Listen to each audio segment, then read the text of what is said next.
Assalamualaikum warahmatullahi wabarakatuh. Kami dari kelompok 12 akan mempresentasikan hasil laporan tugas besar pemodelan dan simulasi tentang simulasi traffic flow.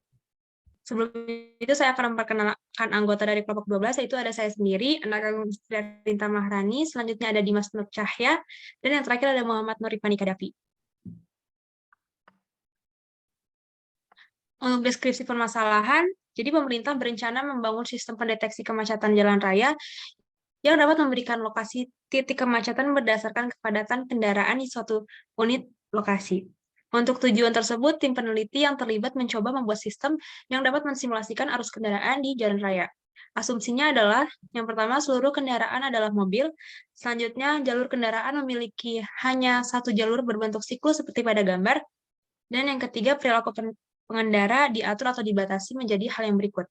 Pertama, kendaraan hanya dapat bergerak maju dan demi keamanan tidak boleh melebihi kecepatan tertentu. Selanjutnya, pengendara memperhatikan jarak dengan mobil di depan untuk menghindari tabrakan. Yang ketiga, kecenderungan pengendara untuk menginjak rem yang menyebabkan mobil melakukan perlambatan mengikuti peluang tertentu. Dari model di atas, dilakukan hal-hal berikut. Yang pertama, buatlah simulasi untuk sistem tersebut dengan parameter tetap. Selanjutnya, dari simulasi tersebut, tentukan dan jelaskan bagaimana gambar apa yang terjadi setelah sistem berjalan selama Tmax. Selanjutnya, kepadatan persatuan waktu kendaraan di interval X80 dan X90. Selanjutnya, kepadatan maksimum persatuan waktu kendaraan di setiap interval dengan panjang 5 unit posisi. Dan selanjutnya, waktu rata-rata mobil kembali ke posisi awal. Untuk pemodelan matematikanya, penyederhanaan di rule 1, yaitu penambahan 1 unit suatu kecepatan untuk kecepatan setiap mobil per satuan waktu, dan kecepatan setiap mobil tidak boleh melebihi batasan kecepatan yang dibolehkan, yaitu Vmax. Selanjutnya, penyederhanaan rule yang kedua, misalkan jarak aman antara dua mobil beriringan adalah D, maka kecepatan setiap mobil harus memenuhi seperti yang tertera. Selanjutnya, penyederhanaan rule ketiga, pengemudi memiliki kecenderungan untuk mengerem dengan peluang sebesar P, yang mengakibatkan mobil mengalami perlambatan sebesar 1 satuan unit kecepatan. Setiap kendaraan dapat mengalami update kecepatan dan posisi sebagai berikut yang sudah ditentukan oleh soal. Next.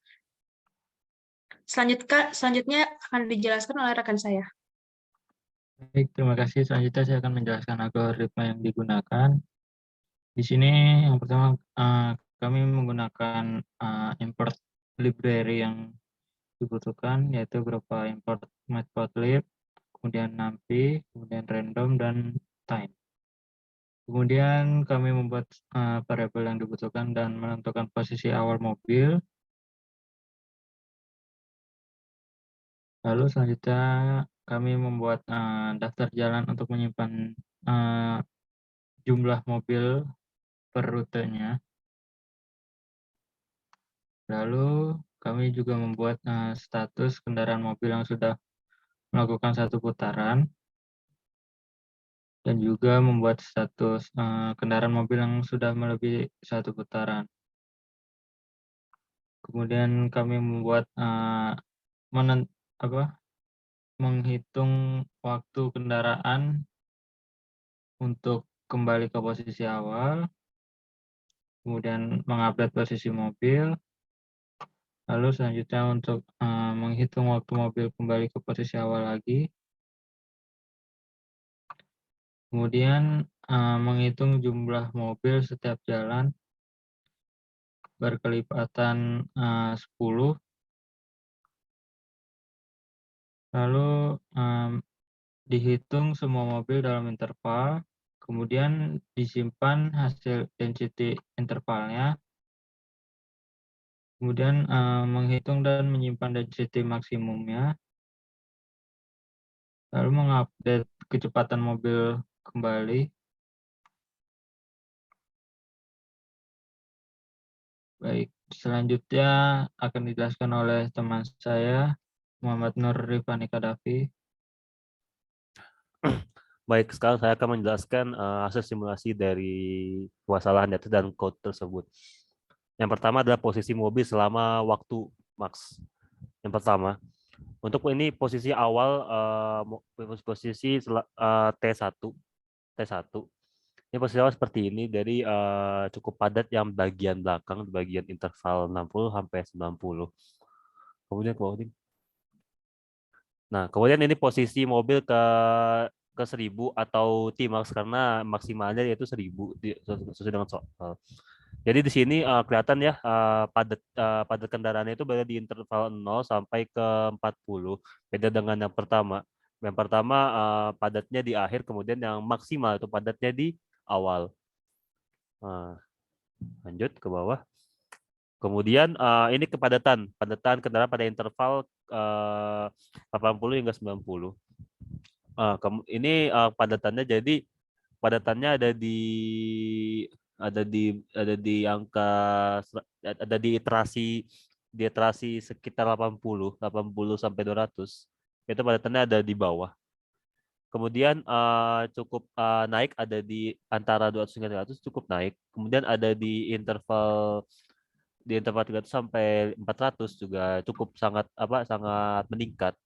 Dan ada turun lagi, kemudian bakal naik lagi, ada di interval 500 sampai ke 600.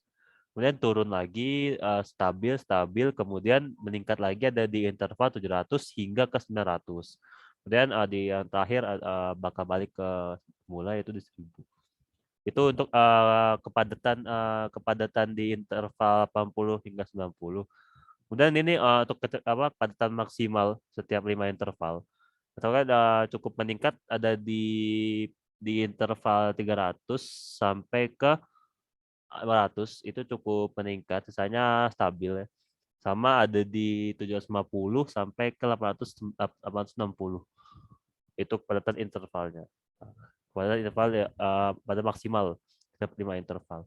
Kemudian yang terakhir rata-rata mobil kembali ke posisi awal, yaitu di kisaran detik ke 35 atau 36 karena dibulatin. Jadi posisi awal tuh ya kayak tadi, kayak di posisi pertama itu bakal balik lagi dia bakal muter 1000 kali, itu ada di detik ke 35,8. Itu posisi yang bakal kembali seperti semula. Jadi untuk kesimpulan yang bisa kita ambil dari proyek ini adalah semakin besar density, maka waktu yang diperlukan untuk mobil kembali ke posisi awal akan semakin lama. Hal tersebut disebabkan karena nilai density makin besar, maka waktu yang diperlukan untuk mobil kembali ke posisi awal akan lebih lama. Sedangkan jika nilai density kecil, maka waktu yang diperlukan akan semakin cepat. Mungkin sekian dari kelompok 12. Kalau ada salah atau ada koreksi, silakan dari ibunya. Sekian, terima kasih. Saya tutup. Assalamualaikum warahmatullahi wabarakatuh.